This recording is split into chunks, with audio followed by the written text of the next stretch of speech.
Hi, and welcome to the Magnificent Misfits podcast, where we intimately explore the lives of successful misfits, delving beyond their achievements to reveal the human stories behind their triumphs. A misfit is anyone who has taken on a journey different from their peers who come from a similar background and who have dared to walk on an undiscovered path. Their stories and journey will hopefully inspire other misfits to carve their own paths. Join me, Sid, as I meet and interact with these amazing people to discuss their life stories. Hello, everyone, and welcome to another episode of the Magnificent Misfits podcast. And as always, we try our best to get in some amazing guests to speak about their experiences and journeys. And I'm hoping that all of you take away something from each of these episodes, listening to these amazing stories of people who have really taken the unconventional path to achieving what they wanted to achieve. Our guest today is Venky Srinivasan, also known as Venky. Venky is the co-founder and CEO of Nexus Consulting, a knowledge enhancement firm operating since 2013 in Bangalore. An alumnus of IIM Bangalore from the 2000 batch, Venky worked in roles spanning marketing, communications, investor relations, and sales in firms like PepsiCo, Saskin, and Tenwick. For those of you not aware, Tenwick is the firm founded by a legendary cricketer Anil Kumble and supports grassroots sports.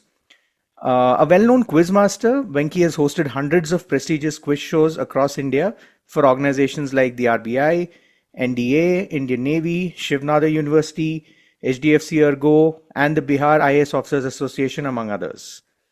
He has also delivered workshops and team building sessions for some of the top companies in India. Venky has also moderated panel discussions and chat shows with several personalities from the sports and business domains at in-house and industry events across the country. He is also an analyst for ESPN Cricinfo Tamil. Our theme for today's conversation is following your passion and turning it into a profession. And Venky is the perfect example for someone who's done this successfully and has had an extremely interesting journey along the way. I'd like to welcome you, Venky, to the Magnificent Misfits podcast. Thank you, Sid. Great to be here. That's a terrific name for the podcast, I must say. Quite alluring and quite interesting that you found a nice alliterative name, and I'm thrilled to be here today. Yeah, thank you. Thanks, Venky. And we are thrilled to have you here as well. There's a lot to listen to your journey about, and we'll kind of get it started with understanding a little bit about your growing up years. Just a little bit about what your childhood. Where did you grow up?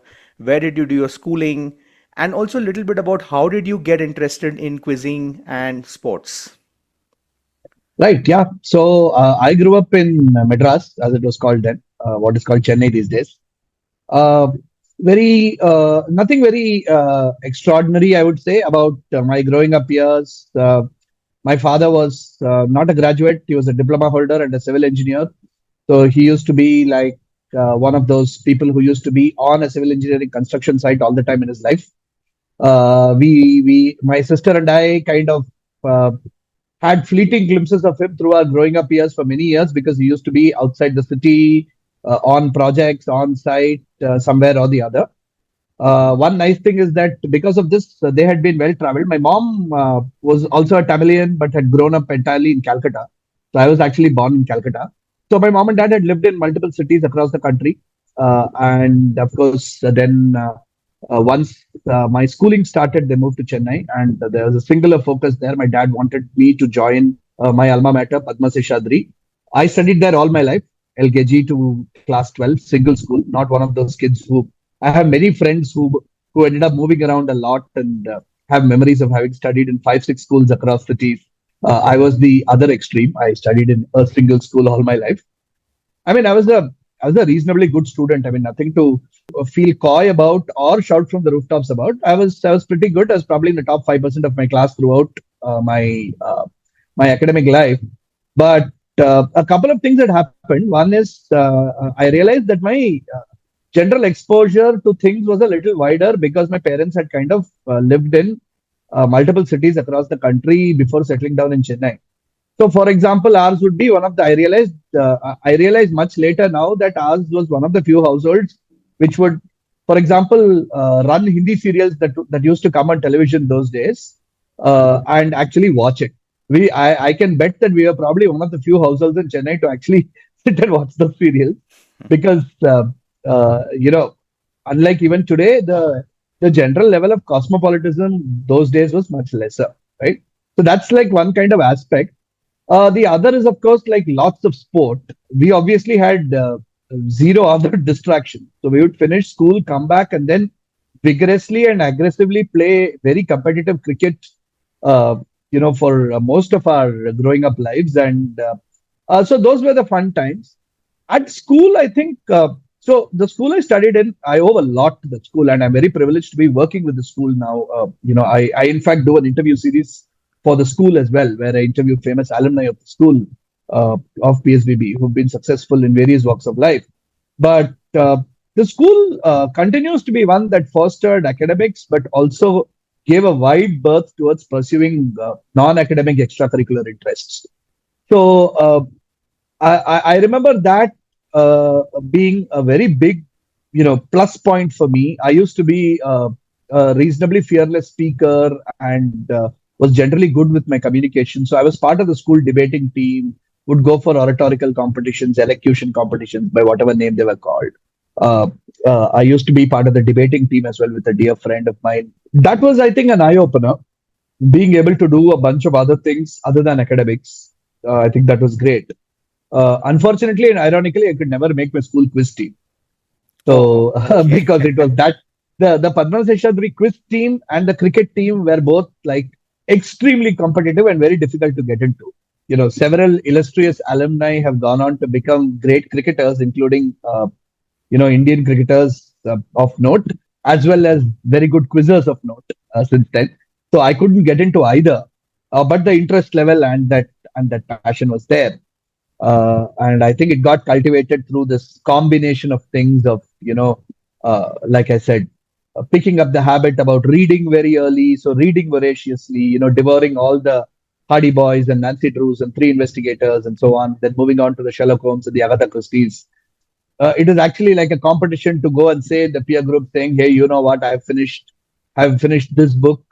It's perhaps kids these days do that with video games. I don't know, but we used to do it with books for sure, saying that we finished this. Have you finished that, and so on. Devour the Hindu, especially the sports page, with great interest. Whoever could afford it would get copies of the Sports Star. We could never. I mean, I could. We never got it at home, but I used to sneak a copy here and there somewhere from a friend or from a library and so on. We used to read with great interest.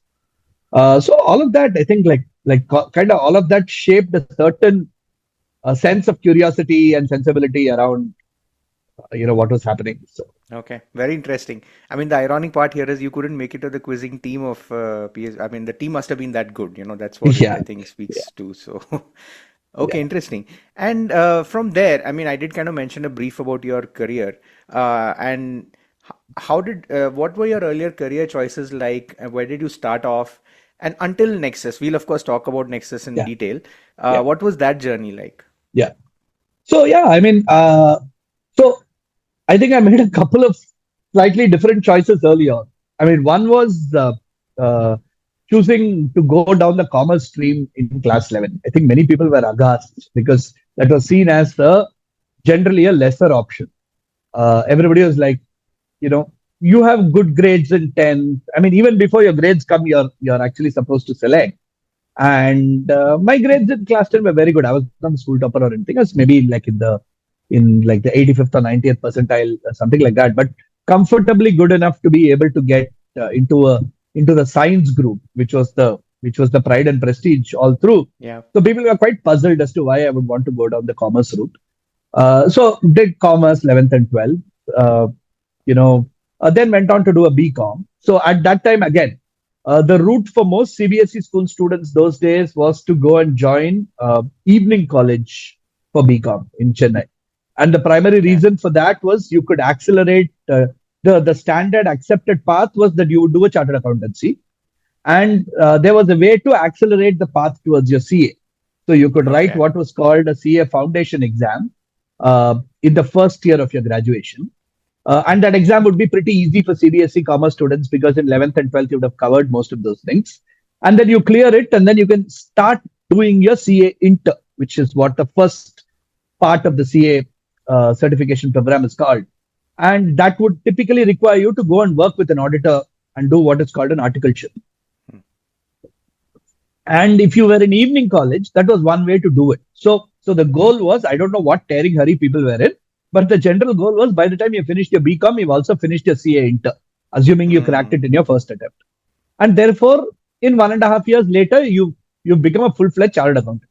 Again, like I said, I don't know what the tearing rush was, but that was what most people wanted to do. I chose the other way and I opted to go for a regular day college instead, which meant that I Okay. couldn't do this accelerated CA. I had to figure out if and when I wanted to do a CA later.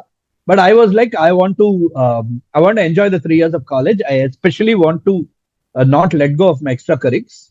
Uh, Hmm. I kind of, wanted to quiz avidly. I wanted to like go to the debates, go to the all the culturals, do all of that. So 3 years of BCom was happening. I was quizzing, so I was like very happy. I was taking part in whatever other competitions I could.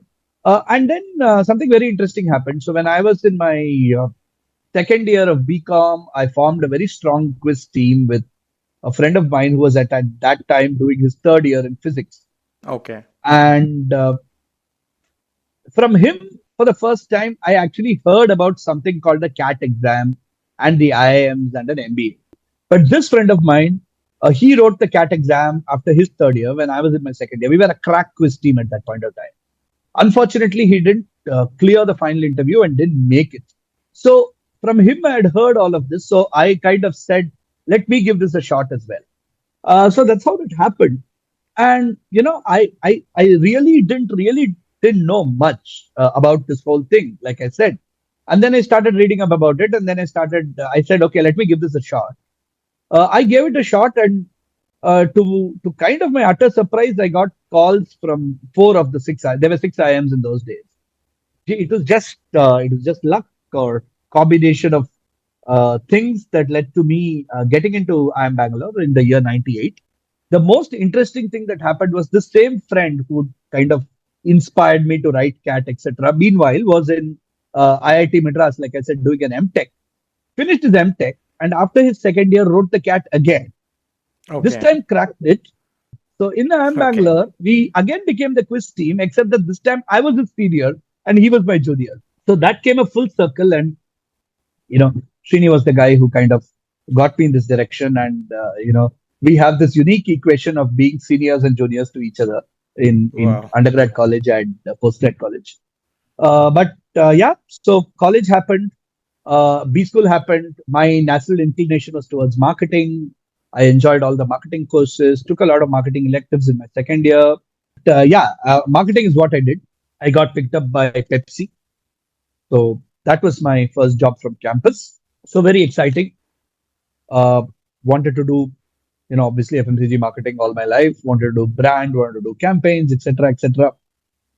So Pepsi was interesting because I was posted back in South Tamil Nadu uh, and understood the cutthroatness of that market, the famed Pepsi Coke rivalry, understood what was really going on the ground, uh, what it was like to work with aggressive sales targets, what it was like to meet those numbers, those targets, how driven people were, what processes were, how do you really get down out on the street and start working. So those days Pepsi was a very humbling experience because you joined, and in the very first week, your first 1 year was like multiple training stints across functions. But in your very first week, you'd be asked to do what was called route riding. So Hmm. you'd basically be asked to get onto a truck along with the sales, with the lowest level salesman who's there, and go with him on the route and understand what the whole thing is all about. So, people who dreamt of like going and wearing some fancy jacket and sitting in a air conditioned office or whatever got like a route jolt, Hmm. and that is a great grounding and a great start.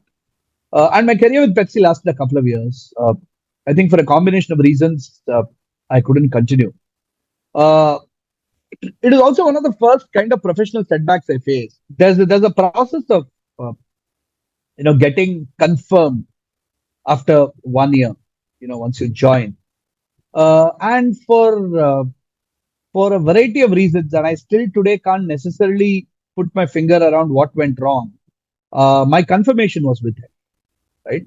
So that was like a fairly big setback and a bit of a shock to me because one assumed that these were formalities and it would go through. But for a combination of reasons, it didn't happen. And so then, soon after that, I realized that this was not going the way that I necessarily wanted it. Sure. So I kind of quit and I was looking for something a little different to do. And then I think I took the first, another of my really radical offbeat steps. I instead chose to join a very small company, a startup. It is a Chennai based company run by a couple. And it was in the space of what they defined as reputation management, Okay. which was essentially a plethora of services for brands, which revolved around media or what might otherwise be called PR services. But it revolved around media, brand, a little bit of like um, employee engagement type, things. So fun games and so on. Uh, so a bunch of communication, brand, and engagement related services. And I realized that that is something that so I did that. I mean, I joined. This is a very small company. I was possibly the most high profile candidate they ever hired in their in their journey. I joined. I did a lot of interesting work there.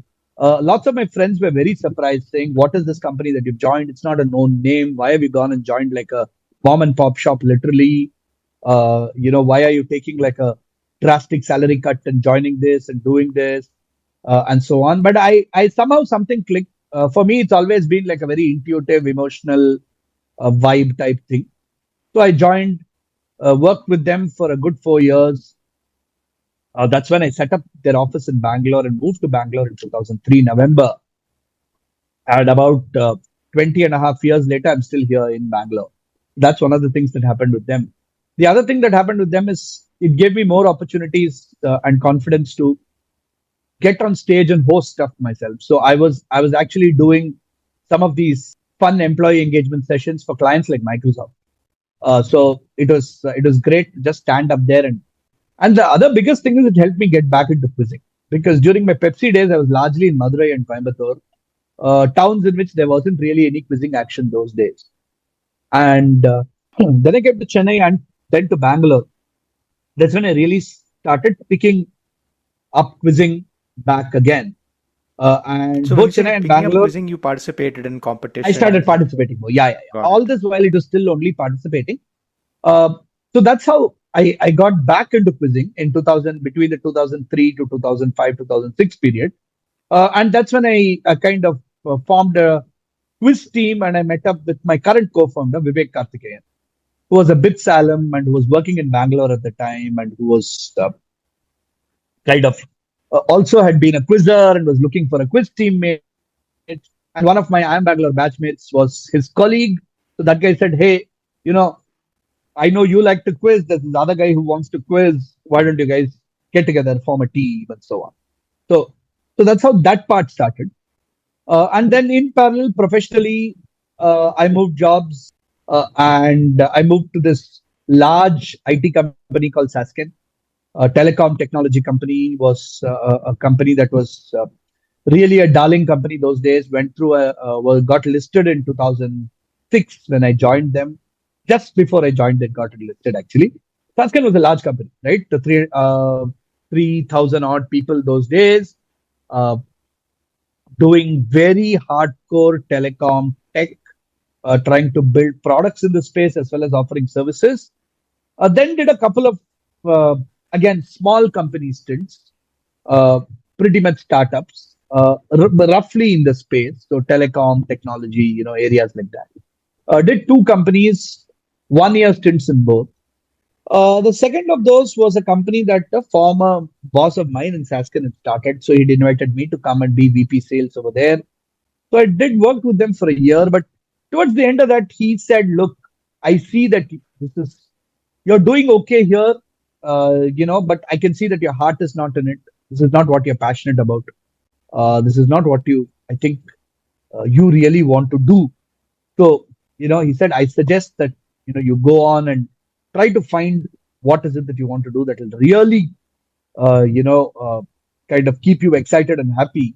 And, you can take your time here. I know that till you're here, you'll keep doing, whatever you're doing here, to the best of your abilities. But I think you should go and look for something like that. And I think I'll be forever grateful to my boss at that time. And there's a shout out to Punacha Machaya, one of the finest people I've worked with, uh, who kind of was uh, was so, I I would say, discerning, selfless, all of it, to be able to tell me this, saying, go. I know you're not passionate here. He wasn't like you're getting fired. That is not what he was saying. He was genuinely looking out for me. So I'm very grateful to him. And that's when very serendipitously an amazing thing happened. A former colleague of mine was also Anil Kumble's very dear friend, and reached out to me and said, he and Anil Kumble are setting up a sports company which would do grassroots sports, talent management, and sports branding. And did I know of anybody who would potentially, kind of, this ex-colleague reached out to me, a very senior ex-colleague. He reached out to me because he knew that I was passionate about sports. We'd had a lot of corridor conversations about sport when we had worked in Saskin. And I said, why anybody? I'm myself available to do this. So one thing led to the other. At the most memorable moment of my life, going to the Chinnaswamy Stadium in Bangalore, going to the president's box and meeting Anil Kumble for a job interview. And yeah, I joined and I was first employee and head of sales and strategy for 10 weeks. It was super exciting. I mean, it was a sports company, but again, functionally, we had to do a lot of things that you would do in any other company, right? So I was, for example, in the early days, I was like vetting and drafting contracts that we would sign, right? I was writing and building a lot of content for sports persons, for icons like Anil and others who would go out and do talks at corporates. I was trying to build like, models around how do you build rewards and recognition systems for IPL teams, Hmm. things like that. So wide gamut of very interesting things. It was a kind of predefined 2 year stint almost with 10 week, right? Now, along this way, what had happened is uh, quizzing was anyway going on. I was quizzing regularly. I was taking part in quizzes. We were slowly doing well. Quizzing is like a sport, like a 10,000 hour rule type thing almost. You keep at it, keep at it, keep at it, put some effort. Then you slowly get better at it. That's what was happening with our quizzing. But along the way, Vivek and I had formed this quiz team called Nexus. So our originally Nexus was the name we had for our quiz team. Okay. And Interesting. we started seeing that some close friends and others we knew started saying, "Hey, you guys, uh, you know, quiz so much. Why don't you come and conduct a quiz for us?" Okay. So we started conducting quizzes at like, friends get-togethers, drinks parties that would happen at home would have like a quiz that we would put together crudely on some PowerPoint and then try to somehow connect it to a television. No smart TVs, etc. those days, but we would try, talking about the mid 2000s. We'd early, yeah, so we try to mid to late 2000s, first decade. So we try to project that on television. We'd go to some companies and say, when they would have a little annual day or something, we'd go and do a quiz. Then a friend of a friend opened a cafe in Koramangala called one of the early assignments we did. So very, very fond of it. It was a cafe community space called Brouhaha. And he Okay. said, look, come and do a fortnightly quiz here. So that was the first kind of public event, that we did. Then somebody else had a lounge where they said, come and do a quiz. So slowly we were getting these assignments. And because I mean, there are a bunch of quizzers who just want to quiz, who really don't like to be on the other side of the table. We realized that we like to do both. And in fact, slowly we started realizing that we like to do this better in terms of putting a quiz together and then going and hosting it. And with my partner Vivek and me, it is almost an exact complementary thing because he's the really creative guy. So he used to frame really amazing questions, put them together in really visually stunning PPTs and so on. And I was the garrulous one, so I was always happy to hold a mic and go out and like host. Okay. So this kind of formed a nice coming together. And this was still a hobby. Along the way, a third dear friend, Naveen Rajaram, joined us. And we all formed a quiz team. We were all quizzing, etc. All of us were in our were in our day jobs at the time. 2010 to 12 or 11 to 13, that period I'm talking about. I was in 10 week. Vivek was in the company that he was working in. Naveen was in some tech company, I think Infosys, that he was working in. When we decided that, hey, just as a lark, let's just set up a company. And we said, we're getting all these assignments to do. It's all very small, but let's just set up a company and see if nothing, all the fun quiz hosting stuff that we're doing, we'll have a vehicle under which to send somebody a bill, get that money, and we'll use that as like our party money or holiday money or whatever it is. That's how it. That's how it started, and that's how in Feb 2012. And we said, what name? Okay, let's just use the name we have for our quizzing team as the name of the company. That's how in Feb 2012, on a very interesting, what we call palindromic date, 21/02/2012, which reads the Okay, same whether you interesting. read it left to right or right to left, Yeah. is when Nexus was officially incorporated. For about a year, it was just there. We were doing a few things, whatever came our way, etc., etc. But I think sometime in mid 2013, my co-founder Vivek also quit his job. Uh, he had kind of had enough of the corporate world, and Naveen also had kind of decided to kind of not continue with his job anymore. But the one thing with Naveen was he was there was also a family business that he was kind of looking into. So we started off, and for about a year, you know, so sometime in 2013, and in 2013, I was doing a bunch of freelance consulting.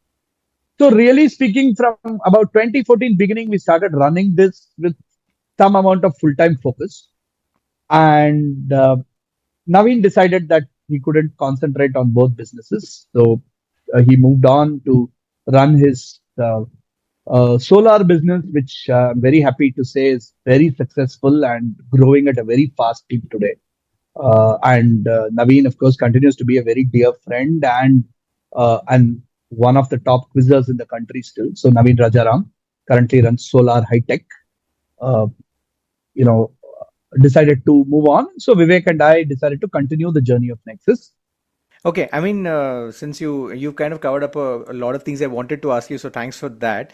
I wanted to also, just for the benefit of our listeners, if you could give like a quick spiel on what Nexus is, what your current scale is, who your clientele is, and also if you could touch upon your work that you're doing with KBC, which is fascinating.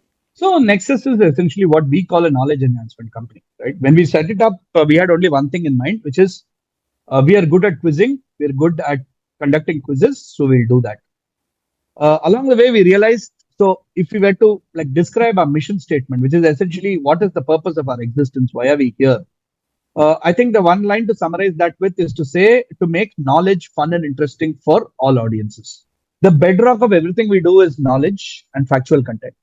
And how we deliver that fact to our customers and our customers' customers is through a variety of means.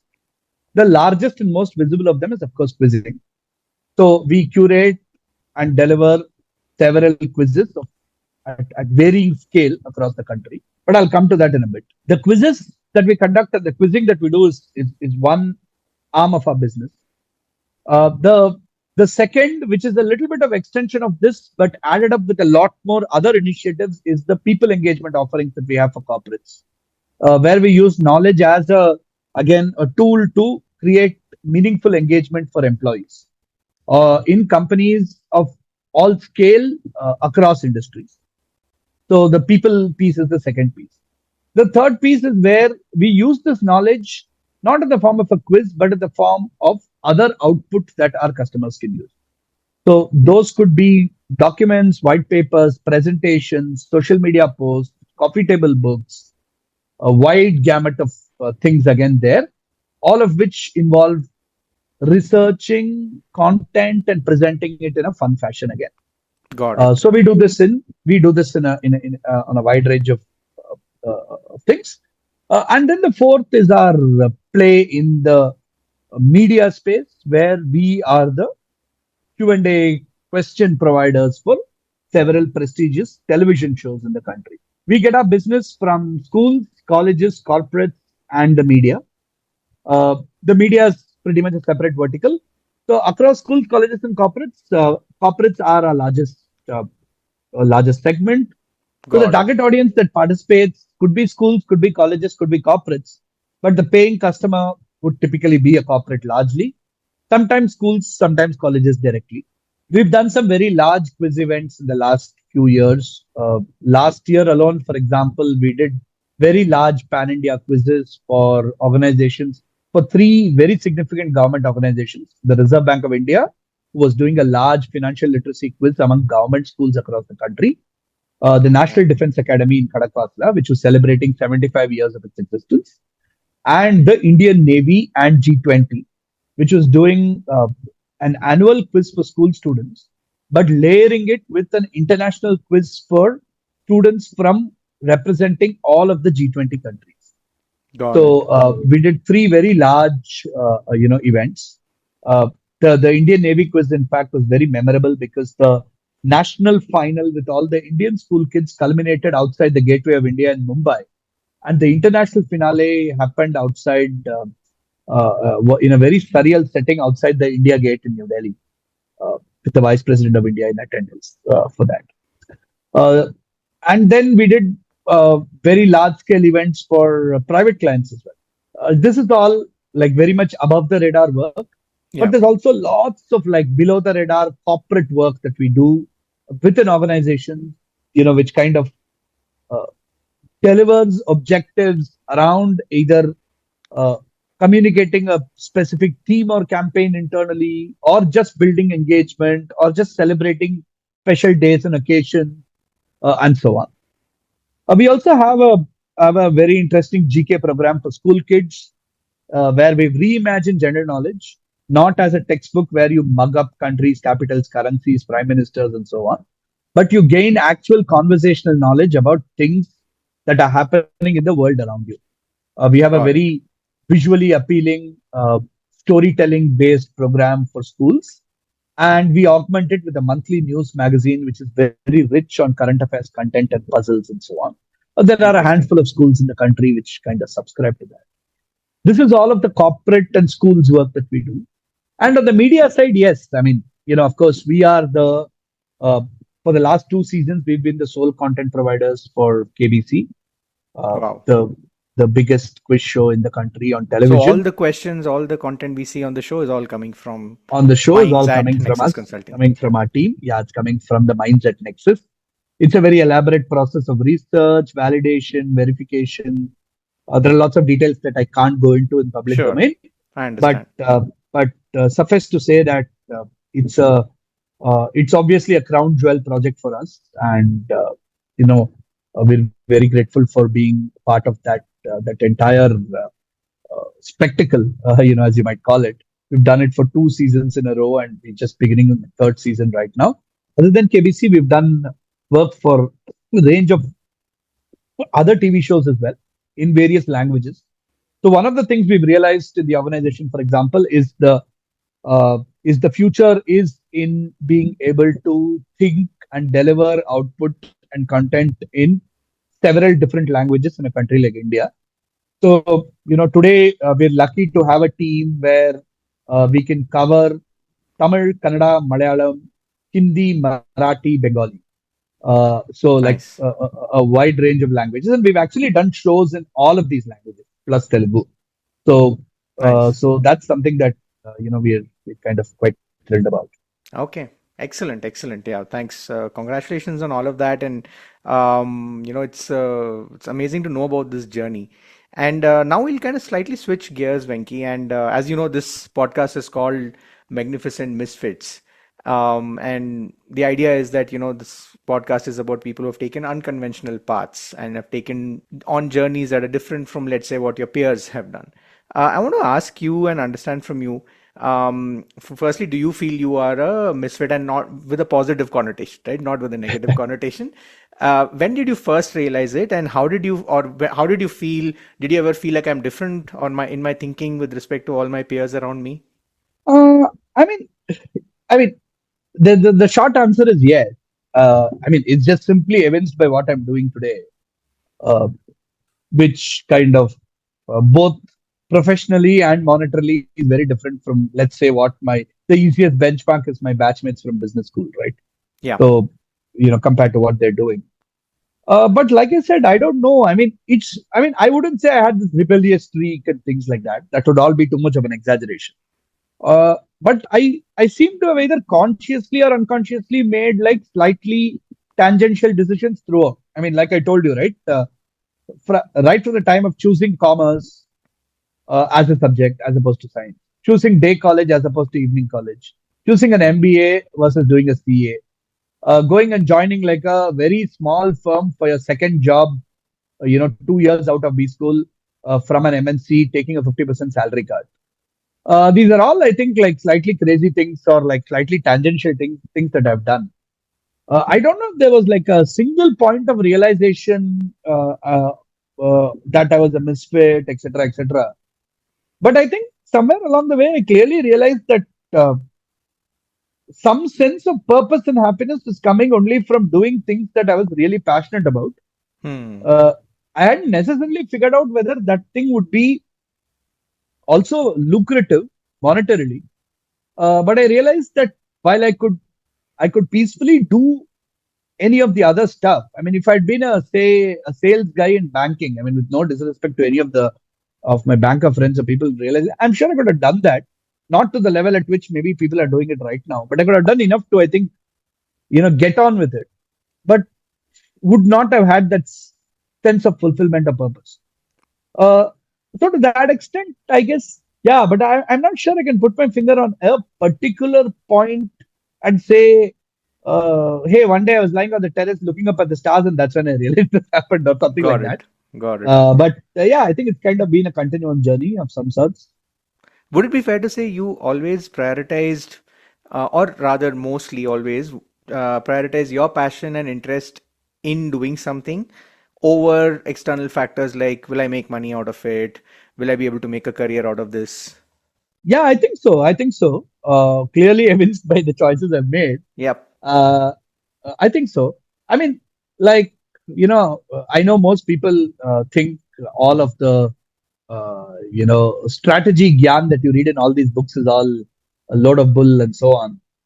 The one kind of, I don't know, strategy diagram or whatever you might call it, that I really liked, and I think it's in the Good to Great book, is this hedgehog concept, right? Yep. So, where uh, they essentially say that the key to a corporation success is, and that can be applied to even an individual, is the intersection of three things. One is, can you be number one or number two in the world at it, whatever Yeah. you're doing? Does it kind of uh, can it make you money, and does it really kind of trigger your passion? Right? Does Yep. it really make you happy? If these three things intersect, and then that's like about the most optimal thing you can be doing in your life. Yep. And I've always found that to be a very interesting kind of concept, uh, and also in the sense that it is a moving target of some sorts, because you know you always want to keep striving for a bit more in each of those three segments, Yeah. but at the same time it kind of gives you a kind of grounding in terms of, this is the intersection space I want to be in. So, Yeah. I mean, I can kind of, I think, safely say that that's roughly where I am today. But yeah, to answer your original question, yes, and the choices along the way have always been governed, I think, more by passion and interest than and a sense of excitement than any of the other factors. Got it. Okay. That's amazing. Okay, next question. This is with respect to your journey with Nexus itself, right? Was there a choice you made in that journey that at the time you were not sure about, not confident about, but worked wonders for you in the long run? Well, I mean, there are lots of examples of the other way. We've made choices which haven't worked Yeah, which I'll at come all. to, which is another question I Yeah, want to ask you. yeah, yeah, yeah, Uh, yeah. Uh, no, I mean, I think, look, I'll answer this question at a very macro level, right? sure. there have been at least 3 or 4 instances in the last 10 years now where we've thought that this is not going anywhere, Hmm. where we've said enough. I think we've had our fun doing this. Perhaps it's best to shut shop, go back and try and see how we can reintegrate ourselves into the mainstream. And of course, several entrepreneurial friends have kind of done that as well. Yeah. Uh, but every time we've kind of thought of that, something has come up on the horizon, which has Hmm. kind of triggered our excitement once again. And we've said, no, no, no, let's give this one more shot. I think the biggest challenge around this came up during the pandemic, right? Hmm. Because it happened in a year. The pandemic came on the heels of a year that we were closing at a very good revenue number. And we Got were it. really confident saying, okay, this next year, 2021, is going to be a breakout year. We're going to like do some amazing stuff. Uh, we just hired for the first time as a kind of senior level sales guy in the organization. In February 2020, we were like all cylinders firing. We were thinking, okay, we're going to close March 31 at a great number and we're going to like really rock on. And then the pandemic hit, and like for the next year, 50% of our business just got wiped out completely. Hmm. This is despite the fact that we were fortunate enough to be able to port our business online, unlike Hmm. several others who couldn't. But even so, we were relying on discretionary spending of organizations, and all of that kind of just, that tap just closed completely, right? Correct. Uh, so we were, we were probably this close to like shutting down, and we would have been one of the many companies. I mean, that's one of the stories of the pandemic that's not spoken about is how many small, micro companies actually shut down, right? Yeah. Because these could have been sub 10% companies who just simply couldn't, continue and sustain the momentum Yep. and across industries. Right, very below the radar, not definitely reported on the ET front page, but that was the reality that happened. But miraculously, we survived, and I think today I tell people that if you ask me what is the biggest achievement of Nexus over the last like 10 years, I'd say the fact that we've still survived and we have our head above water and we're operating today. Hmm. I think for a company in this space, for the type of work that we were doing, I think just having survived there for 10 years, according to me, is an achievement by itself that, we've survived and kept our head above water. All right. I think you kind of covered the next thing I wanted to ask you, which is, did you ever feel like you want to shut shop? Yeah, you kind of answer that. Yeah. So Yeah. many times is what you said. I mean, I'd like to say another thing here, right? I mean, uh, so So, so, so people, especially possibly younger people listening to this podcast, might be thinking that translating a passion into a profession means just an extension of, you know, uh, continuing your passion and doing it. But in reality, it's a lot more, right? Like for example, we might be a company that's offering, we might be a quizzing company, if you just want to call it that, which is true. But the fact is, we are still a company, right? So we still Yeah. have to do things like, for example, we have 10 people, employed full time in the company, which means, we still have to give them offer letters. We have to have HR processes for them. We have to do appraisals for them. We have to issue increments for them. Uh, we have to have sign agreements with our vendors. We have to process payments. We have to, manage our cash flows. Uh, it's no different from what a very large company might be doing as well. Some of Yeah. the principles are just absolutely the same. We still have to manage our cash flows. We still have to ensure we get collections on time from our clients. We still have to ensure that we pay our vendors on time. Yeah. So, running a quizzing company, translating a passion of quizzing into a profession doesn't mean you're coming in. There are a bunch of people who just like creating quiz questions, putting it into PPTs. We're going and conducting quizzes and we're coming out. There's Yep. Yep. there's a Yep. lot of other stuff that's going on. So there is a level of uh, you know kind of seriousness in that. I mean, in case people mistook this whole thing for like, hey, this is just like a bunch of guys who are shooting the breeze and having fun. Yes, we're having a lot of fun, which is why we're doing this.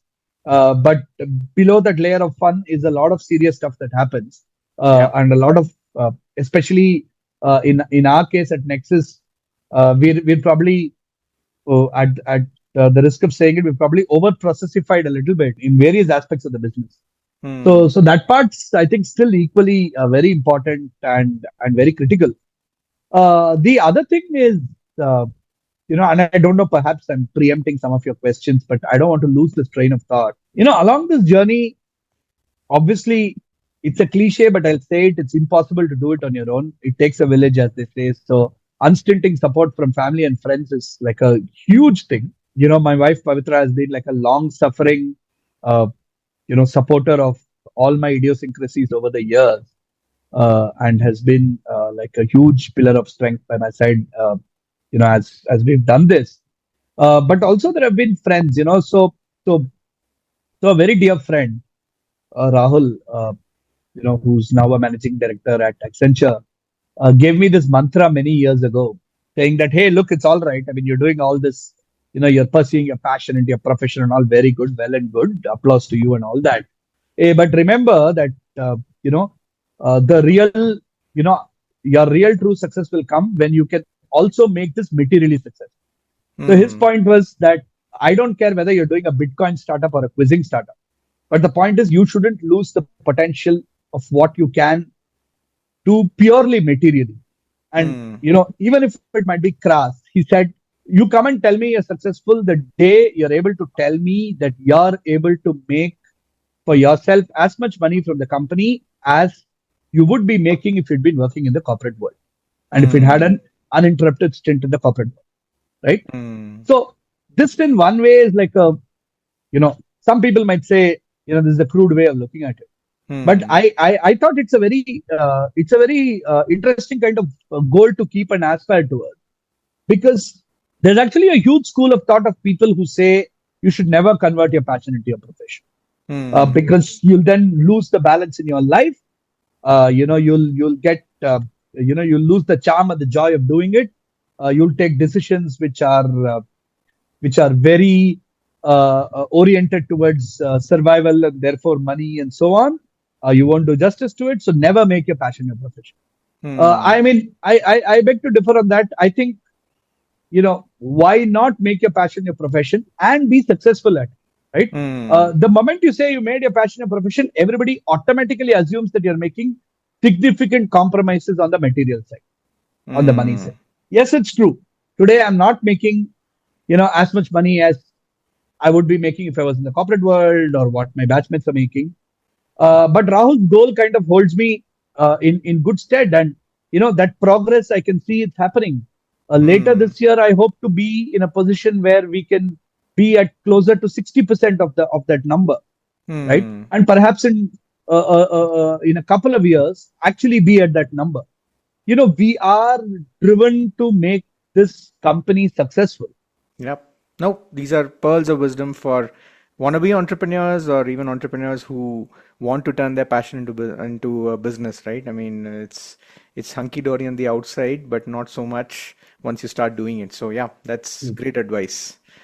Cool. So Venki, we now move into the last section of this podcast. Okay, so it's called shorts.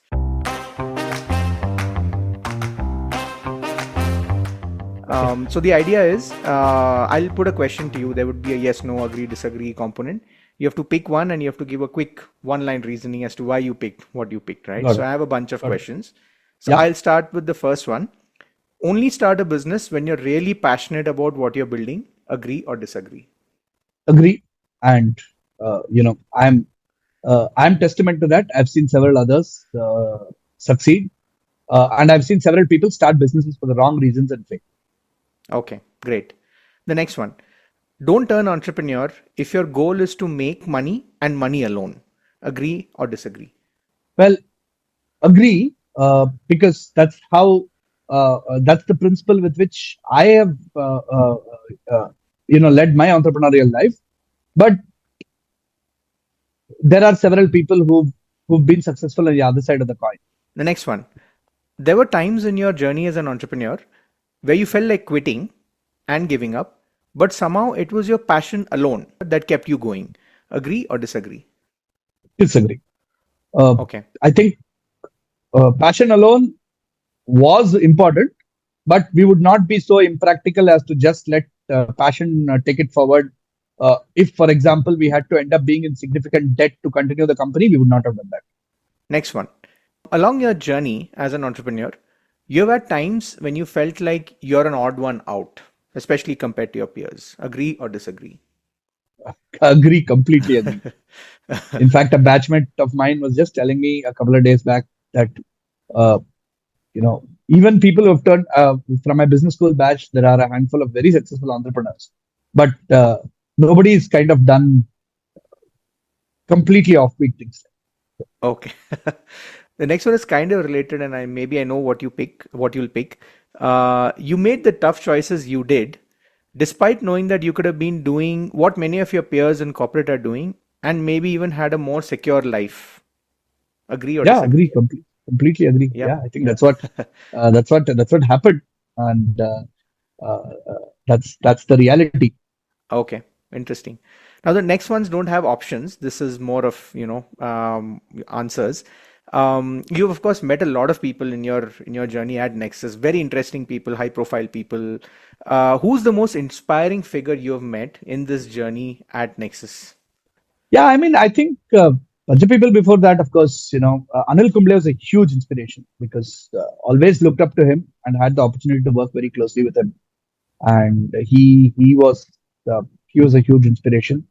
A couple of batchmates have been huge inspirations, in terms of what they have set out to do with their lives and how they've kind of gone about it, including entrepreneurs, specifically, you know, Vivek Khemani, dear friend, batchmate, who runs this very successful company called Quantify. Uh, Shashank Koti, who runs a very successful wealth management firm. These are people who've been truly inspirational in terms of how they've taken their journey forward. We've taken leaves out of their books. Yeah, and I think several other people along the way. Mr. Bachchan, Okay. of course, huge inspiration. Hmm. Always. I mean, his work ethic, and his way of dealing with people is something to always see and learn. What is a favorite book of yours that inspires you in your times of low?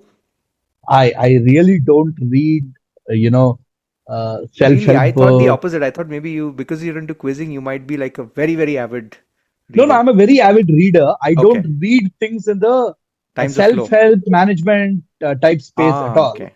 Okay. Most of my reading is biographies, sports, and Okay. crime fiction. Uh, So what would be so, like a uh, biography? If there's a sports biography that you like. there are a bunch of sports biographies I like. Again, I've had the good fortune of meeting him and talking to him, and one of my favorite authors is Ramchandra Guha, Ah, who writes really well on sport, combining elements of sport, society, culture, all of it. yeah. So his Corner of a Foreign Field is one of my all-time favorite books. Not a book that I would necessarily read when I'm low, Yeah. but it's one of my all-time favorite books. But crime fiction is a genre I keep going back to, so I don't mind rereading. So uh, uh, whenever I'm just feeling like spaced out or whatever, I just pick up an old Sherlock Holmes story and just reread it, or an old Agatha Christie and reread it. So that kind of Okay. always gives me a little. Last one, kind of related. Favorite movie of yours that inspires you in your time of low, or maybe even generally like a favorite movie of yours. And maybe if I may add to that, if it has a sports element to it, then yeah, even better. Tough to narrow it down that much, uh, uh, but I mean, one of my favorite directors is Mani Ratnam. So Okay. I I I watch. I'd love to watch and rewatch a lot of his movies. You know, uh, in fact, there have been quizzes where been asked to choose a specialist topic, and I've chosen the films of Mani Ratnam as a topic. But a bunch of other things. Lagan's always been uh, uh, a favorite type movie. Uh, you know, uh, uh, again, very misfit with possibly a large part of my peer group. I'm an unabashed and unashamed Shah Rukh Khan fan. Okay.